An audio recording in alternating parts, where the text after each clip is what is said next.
नमस्कार, मैं हूं प्रवीण दुबे। तो जैसे जैसे चुनाव करीब आते जा रहे हैं, वादे प्रतिदावे, आरोप प्रत्यारोप, सभाएं, दोबारा सभाएं, फिर सभाएं, सब शुरू हो गया। मध्य प्रदेश में जो केंद्रीय गृह मंत्री अमित शाह, वो बीते एक महीने के अंदर 3 बार आ चुके हैं भोपाल। और महत्वपूर्ण बात यह, माफ कीजिए, भोपाल नहीं बल्कि वो आ चुके हैं मध्य प्रदेश के अलग अलग जगह में।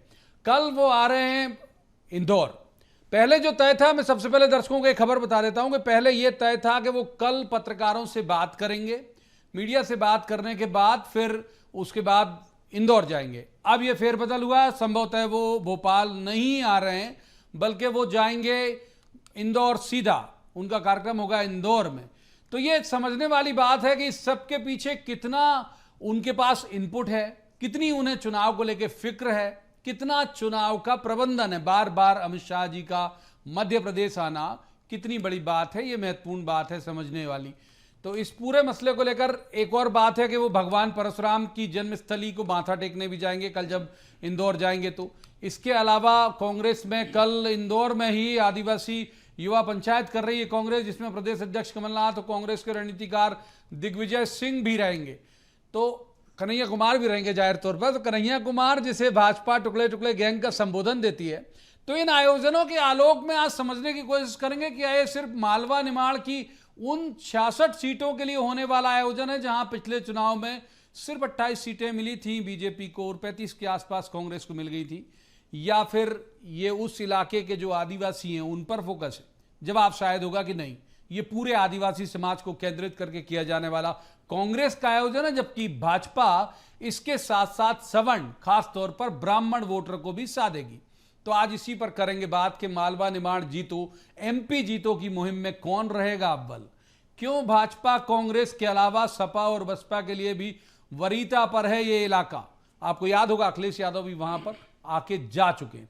बात इसकी भी करेंगे कि भाजपा की जो नई राष्ट्रीय कार्यकारिणी घोषित हुई है उसमें कैलाश जी के होने के मायने और उनके इलाके के कार्यक्रम के मायने क्या है।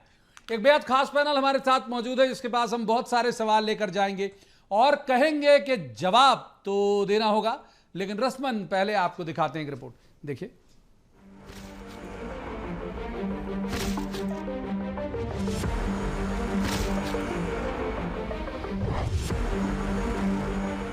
क्रिकेट का एक सिद्धांत है, पकड़ो कैच और जीतो मैच।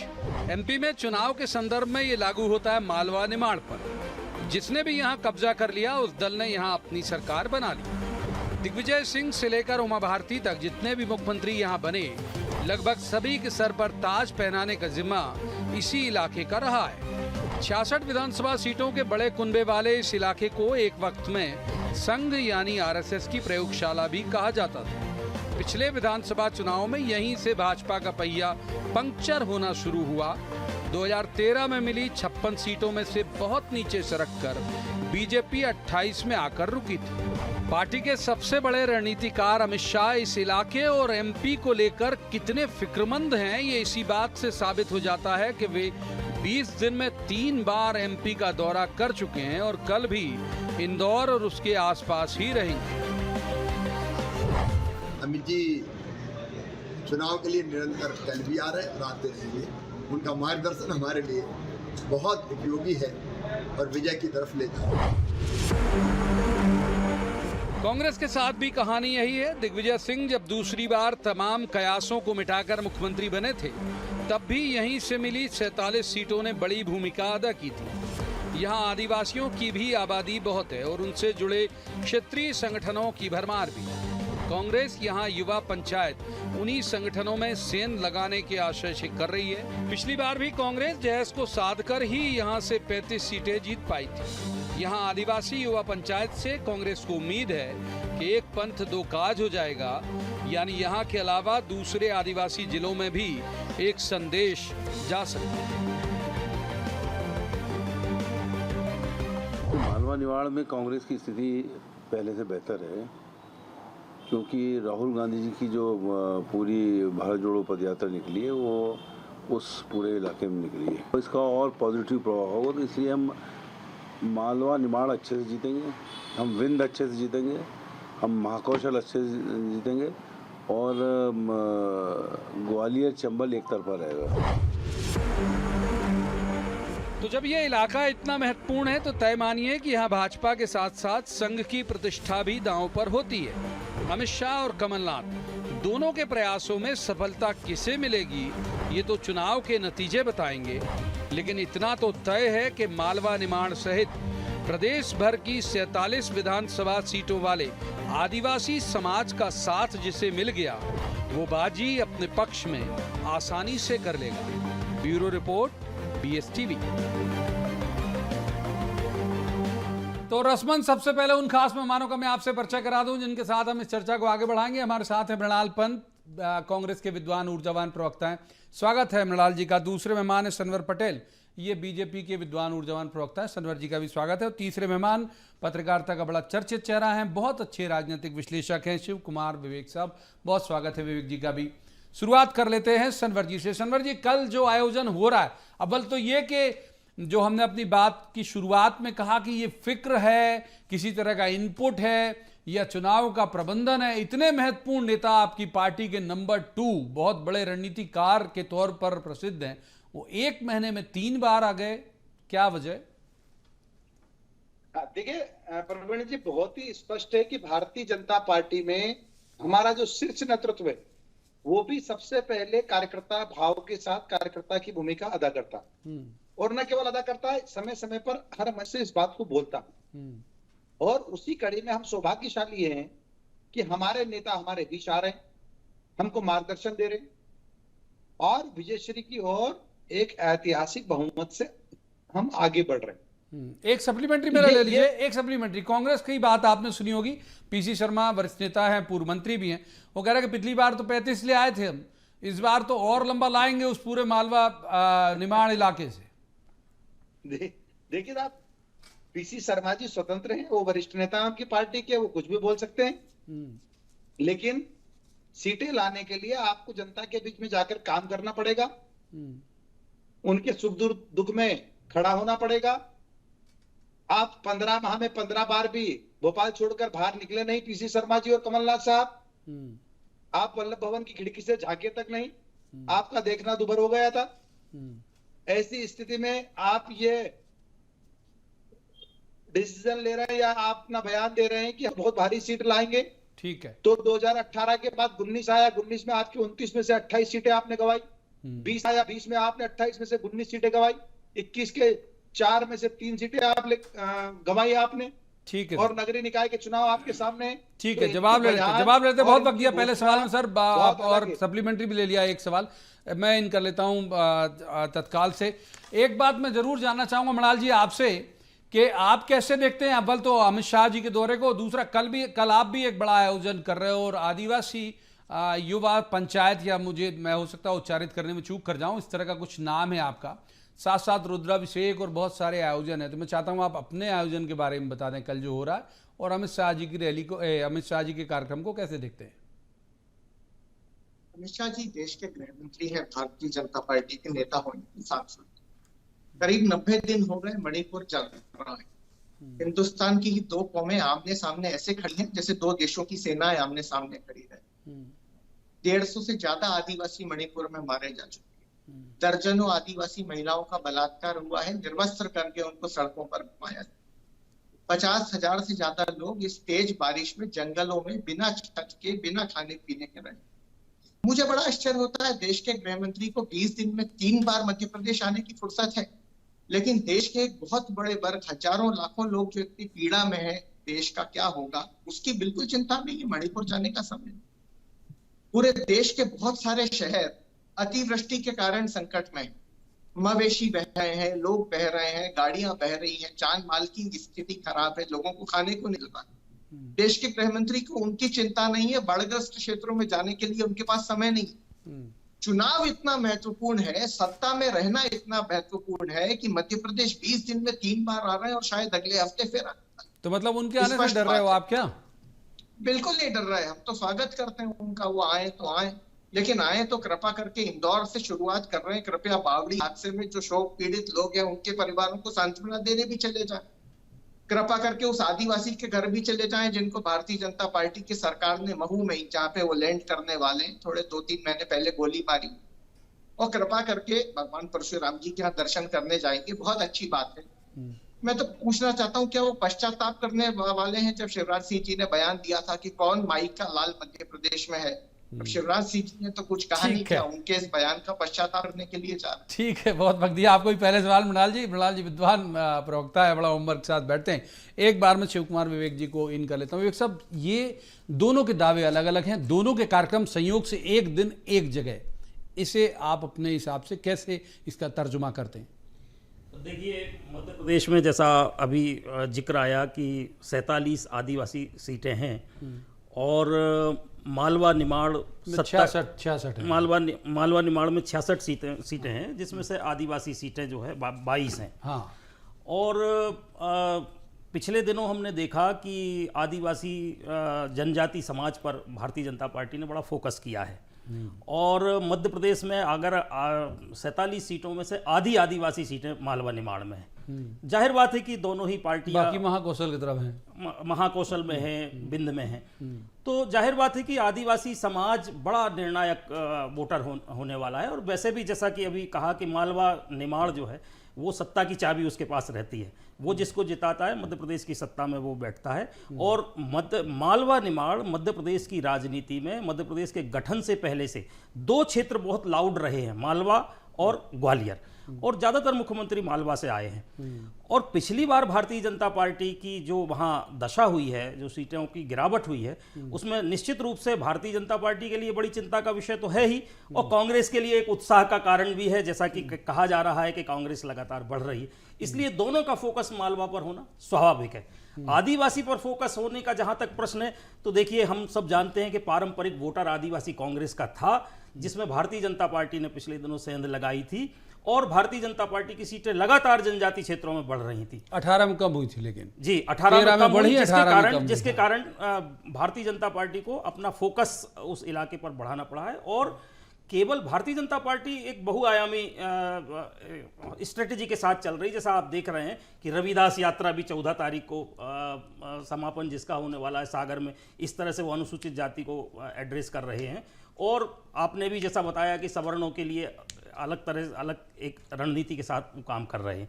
तो ये जाहिर बात है कि दोनों के लिए फोकस मालवा निमाड़ में रखना इसलिए जरूरी है कि वहाँ की लड़ाई मध्य प्रदेश की सत्ता की चाबी किसके पास होगी ये तय करेगी। ठीक है, एक बार सनवर जी को इन कर लेते हैं। सनवर जी, जो कह रहे थे मृणाल पंत जी, मैं सीधा वो उच्चारित तो नहीं करूंगा, उनकी तो जिम्मेदारी है आप पर आरोप लगाना, लेकिन क्या वजह है परशुराम जी की जन्मस्थली में जाकर माथा टेकने की? देखिए, मुझे अपने विद्वान साथी की इस बात पर आश्चर्य होता है कि अगर हम अपने भगवान, हम अपने प्रतिमानों के यहाँ नहीं जाएंगे तो कहाँ जाएंगे? एक परिवार की परिक्रमा करें, एक परिवार की माथा टेकें, यही तो हमारे समाज के प्रतिमान है, यही तो हमारे भगवान है। अब इनके यहाँ नहीं जाएंगे तो कहाँ जाएंगे? तो ये तो प्रश्न ही ठीक नहीं है।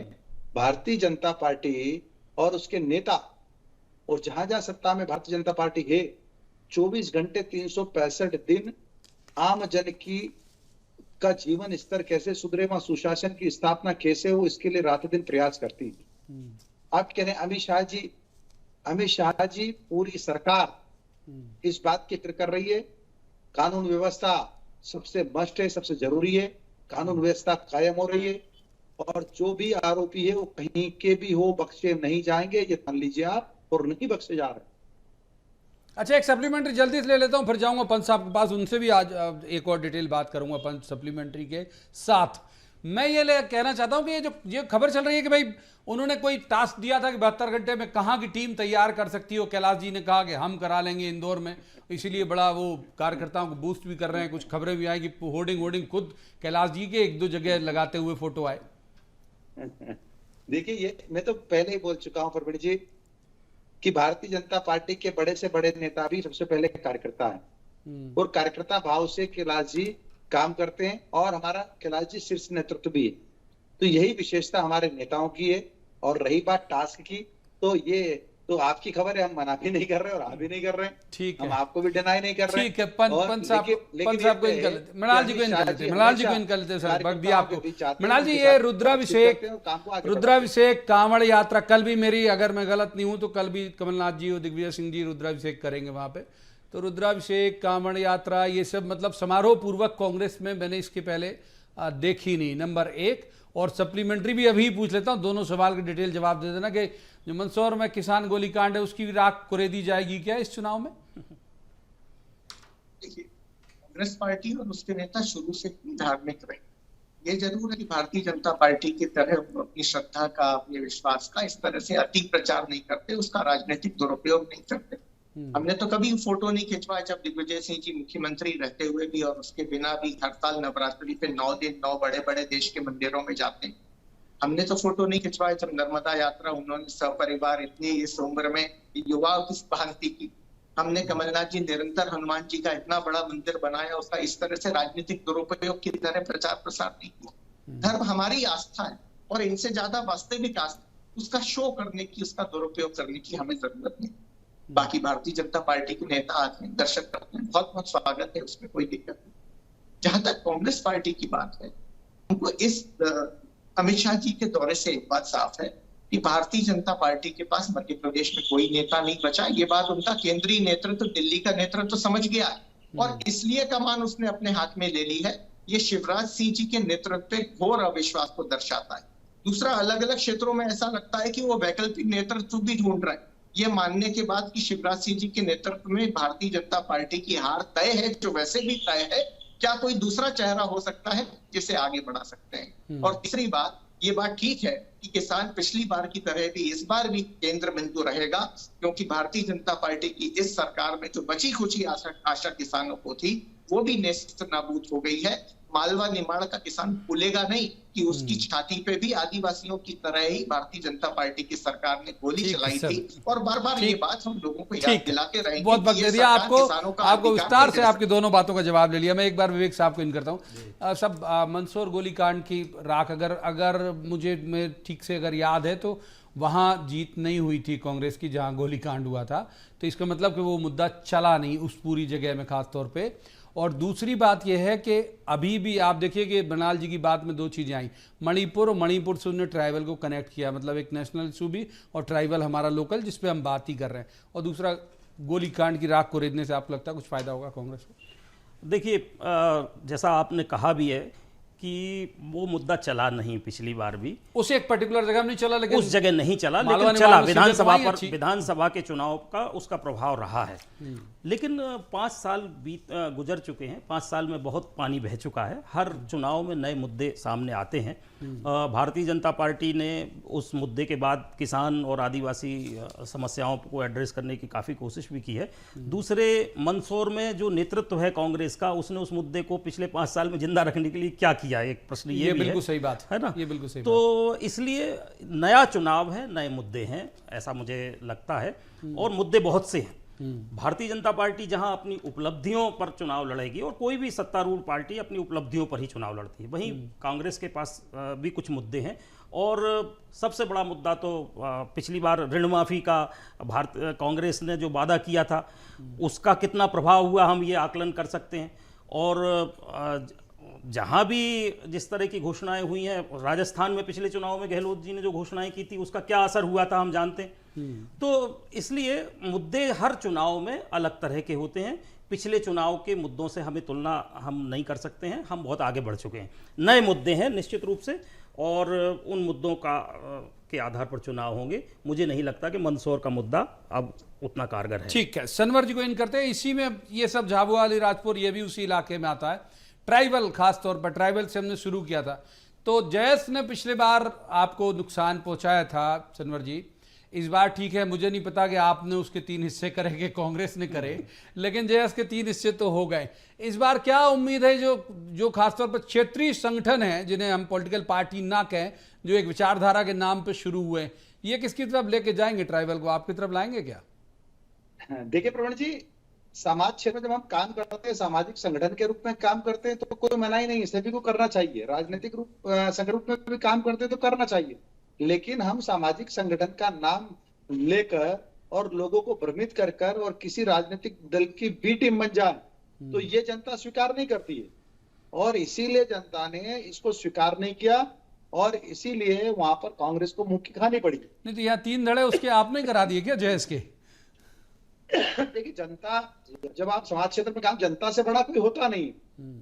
तो ये पब्लिक जब देखती है, जनता देखती है कि ये भ्रम डाला जा रहा है, झूठ फैलाया जा रहा है, और आप जो आपके सबसे बड़ा नेता है वही एक राजनीतिक से टिकट ले लेते तो ये उसका परिणाम। ठीक है, एक बार मलाल जी को कर लेते हैं। मलाल जी, ये सवाल का भी जवाब मैं आपसे चाहूंगा कि जयस इस बार, अब कौन सा जयस ओरिजिनल, कौन सा डुप्लीकेट, अभी तो ये तय करना भी बहुत बड़ा मुश्किल हो गया, 3 हो गए जयस, तो ये आपके साथ होगा कि नहीं? और दूसरा, वही एक इलाका है ये खंडवा वाला भी, तो ये जो फैक्टर है अरुण यादव जी का, सचिन यादव जी का, ये फैक्टर आपके साथ ही है ना? निश्चित तौर पर पहली बार ऐसा है कि कांग्रेस और बड़े नेता सब मिला के कमलनाथ जी के नेतृत्व में एक छत्र होकर चुनाव लड़ रहे हैं। भी एक है, नीति भी एक है, और पार्टी भी पूरी तरह से। मैं तो ये कहूंगा कि इतनी संगठित पहले कभी नहीं थी जितनी आज कमलनाथ जी के नेतृत्व में है। और जब कोई बहुत नेता आता है जिसके पास नीति होती है, जिसके जो जनता का विश्वास अर्जित कर लेता है, जब जी की सरकार ने किया था, तो उसकी परिणति यही होती है कि पार्टी उत्साह के साथ एकजुट होकर उनके नेतृत्व में चुनाव की तैयारी कर रही है। वर्ग की बात है, संघर्ष जी को मैं ठीक करूँ, पिछली कांग्रेस का साथ दिया था, हमारी सीटें बड़ी हैं और भारतीय जनता पार्टी से ज्यादा है। इस बार भी स्थिति है कि मध्य प्रदेश में यूं तो भारतीय जनता पार्टी की सरकार से हर वर्ग प्रताड़ित है, लेकिन जो खासतौर पे भारतीय जनता पार्टी के निशाने पे है वो आदिवासी वर्ग है। और चाहे कितने ही घड़े हों, इस बात पे सब लोग एकमत हैं कि इस आदिवासी और जन विरोधी सरकार को हटा के कमलनाथ जी के नेतृत्व में कांग्रेस की सरकार लानी है। मालवा निमाड़ में हमारी सीटें पिछली बार से भी ज्यादा बढ़ेंगी। एक बार विवेक जी को इन करते हुए, जी ये बात सही है, मैं सहमत हूँ मनाल जी की बात से, फैक्ट पे बात कर रहे हैं वो कि भाई ट्राइबल ने तो पिछले बार कांग्रेस को बहुत सपोर्ट किया, ट्राइबल ने ही नुकसान किया था बीजेपी को, ट्राइबल ने किया और ग्वालियर चंबल ने किया और इन्हीं सब 2-3 इलाकों ने किया और फिर इनका बड़ा नुकसान हो गया बाद में जो भी स्थितियां बनी हो। आपको क्या लगता है, अभी इतने सारे प्रयास जो इन्होंने किए लगातार, रानी कमलापति स्टेशन का नाम बदलने से, शंकर शाह रघुनाथ शाह का वहाँ आयोजन करने से, वो 2 साल पहले ही आ गए थे, अमित शाह जी भी पहुँचे थे वहाँ पे, और लगातार जो प्रधानमंत्री शेडोल पहुँचे वहाँ भी उन्होंने दुर्गावती पे, रानी दुर्गावती पे बहुत सारी बात की। तो इनके जो आराध्य, इनके जो प्रतिमानों की बात कर रही है बीजेपी, इतने से खुश हो जाएगा ट्राइबल, आपको लगता है? देखिए, मुझे एक हमें मालवा निमाड़ और मध्य प्रदेश के चुनाव के संदर्भ में एक बात ध्यान में रखनी होगी कि दोनों ही पार्टियों में दोनों ही पार्टियां संगठन के आधार पर ही चुनाव जीतेंगी। संगठन के मामले में हम अगर देखते हैं तो भारतीय जनता पार्टी का पूरा फोकस संगठन के आधार पर चुनाव जीतने पर है। आदिवासियों में अगर उसका प्रभाव बढ़ा था या अधिक सीटें आती थी तो वो उसके संगठन का प्रभाव था। हमें मालूम है कि किस तरह से उन्होंने संगठन का विस्तार आदिवासी क्षेत्रों में किया था। हाँ, आरएसएस तो कहाँ जाने को लेके ग्रामीण इलाकों में है वो। और फिर उसी संगठन के भरोसे हैं वो। और कांग्रेस के साथ दिक्कत यह रही है, जो जैसा मैंने कहा कि पिछले 5 साल में संगठन का ढांचा खड़े करने पर सबसे ज्यादा फोकस उसका होना चाहिए था। मुद्दों की बात तो चुनाव में होती है और मास और मुद्दे दोनों काम करते हैं, लेकिन संगठन बहुत काम करता है, संगठन बहुत कारगर होता है इलेक्शन जिताने में। अब दिक्कत यह है कि दोनों संगठनों में कहीं ना कहीं उत्साह है तो असंतोष भी है। बिल्कुल सही है। अगर हम देखें तो मालवा में कार्यकर्ता नेता बन गए हैं। दूसरा, भारतीय जनता पार्टी की अगर पहले बात करें तो उसमें पुराने और नए के बीच में संघर्ष है। एक मेहमान और मेजबान, जो मेहमान और मेजबान है, जो नदी की धारा थी उनकी, उसमें एक दूसरी नदी आके मिल गई है और वो अभी तक उससे कलर अलग अलग है दोनों नदियों के पानी का, दोनों के बीच में एक अभी अंतर्द्वंद है। दूसरी जो समस्या है संगठन के स्तर पर, अगर भारतीय जनता पार्टी जो झेल रही है कि उसके पुराने कार्यकर्ता और नए कार्यकर्ताओं के बीच में, पुराने कार्यकर्ता बहुत से बैठे हुए हैं जिनको सक्रिय करने की बार बार कोशिश की जा रही है। कांग्रेस के संगठन की बात है तो कांग्रेस में भी कई जगह सांगठनिक ढांचा खड़ा नहीं, ढांचा उस मजबूती के साथ नहीं है जैसा पहले हुआ करता था। वो बड़ी चुनौती है उसके पास। दूसरा, उसके संगठन में भी जो हम देख रहे हैं कि अंतर्द्वंद और अंतर्विरोध हैं वो अभी हैं, बरकरार हैं। आपने भी नाम लिया एक नेता का, उनके स्तर पर भी है और भी हम पिछले दिनों खबरें देख चुके हैं। तो उनको किस तरह से संबोधित करेंगे और संगठन किस तरह से जवाब ले। तो सनवर जी, आपने सुना विवेक साहब जो कह रहे हैं। और दूसरा, मैं एक ऐड ऑन कर देता हूं अपना सवाल जो मलाल जी ने उधर उठाया था अब तक, अभी ले जाने की बारी है कि क्या लीडरशिप क्राइसिस है जो सेंट्रल को कमांड अपने हाथ में लेना पड़ा, जो कह रहे थे मृणाल जी? देखिए यही फर्क है कांग्रेस और भारतीय जनता पार्टी में। वहां पर कांग्रेस में नेता आधारित राजनीति होती है और भारतीय जनता पार्टी में कार्यकर्ता हमारा केंद्र होता है और हमारी कार्य प्रणाली आधारित हमारी राजनीति होती है। हमारी अपनी एक अलग अलग कार्य पद्धति है और उसी का यह हिस्सा है कि हमारे बड़े से बड़ा नेता एक पहले कार्यकर्ता है और हमारे बड़े नेता हमारे यहाँ आते हैं तो यह सौभाग्य की बात है। वो हमें मार्गदर्शन देते हैं और उस मार्गदर्शन से हम लगातार जीत की ओर आगे बढ़ रहे हैं, ऐतिहासिक जीत की ओर आगे बढ़ रहे हैं। तो यही तो अंतर है कि कांग्रेस इस बात को नहीं समझ पाएगी। और दूसरी बात, जिसके पास ऐसे बड़े नेता हैं उसी के नेता तो आएंगे। ठीक बात। आज अमित शाह जी जिनके पास हैं, अब इन मृणाल जी आपके पास बड़े नेता नहीं है इसलिए नहीं आ रहे हैं, आपके पास बड़े नेता नहीं है मृणाल जी इसलिए नहीं आ रहे हैं, इनके पास बड़े नेता हैं तो आ रहे हैं। थे वो 1 से 10 तक की जवाब ले लेते हैं, अब सर जब जवाब लेते हैं, देखिए मैं कोशिश करता हूं कि पर्याप्त वक्त दूं गेस्ट को, जवाब ले लेते हैं। मृणाल जी बड़े नेता नहीं है आपके पास तो कहां से लाएंगे आप? ये कह रहे हैं इनके पास हैं इसलिए आते हैं। इनके पास नेता है लेकिन जो जनता के बीच में धीरे धीरे अपना विश्वास खोते जा रहे हैं। प्रदेश के नेता पूरी तरह खो चुके हैं और दिल्ली के नेताओं के विश्वास खोने की शुरुआत की। इसके उलट कांग्रेस पार्टी के नेताओं ने जनता में विश्वास अर्जित किया है। प्रियंका जी जो वादे करके आई थी कर्नाटक में और हिमाचल में वो पूरे होते हुए जनता को दिख रहे। इन्होंने तो उनकी घोषणाओं को चुरा के लागू करने की अलग अलग कोशिश की, मौलिकता नहीं रह गई।